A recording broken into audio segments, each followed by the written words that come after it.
ale v zásade tu máte dôkaz, priamy dôkaz. Takže bývalý minister Naď, budúci roľník Naď a klamár Naď bol základom toho, že sa policajné vyšetrovanie rozhodlo tak, ako nám to bolo včera oznámené, že darovaním S-300 sme neohrozili vlastnú obranyschopnosť a bezpečnosť našej oblohy, že darovaním MIGov a tých protiraketových zariadení KUB spolu s radarom v podstate sa nič nestalo a pre obranyschopnosť Slovenska to nemalo žiaden dopad.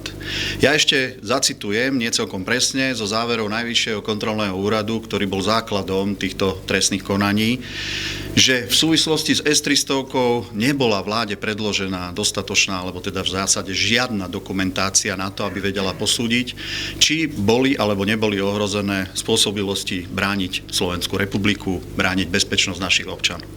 Preto ma udivuje, že takýmto zjednodušeným spôsobom sa pristúpilo k tak závažnej otázke a bola rozhodnutá spôsobom, akým bola rozhodnutá. Myslíte si, že títo dvaja politici, Matovič a Sulík, boli vypočutí v tom trestnom konaní ako členovia vlády? Ale v zásade tu máte dôkaz, priamy dôkaz, nehovorím to ja, hovoria to títo dvaja politici, že boli oklamaní.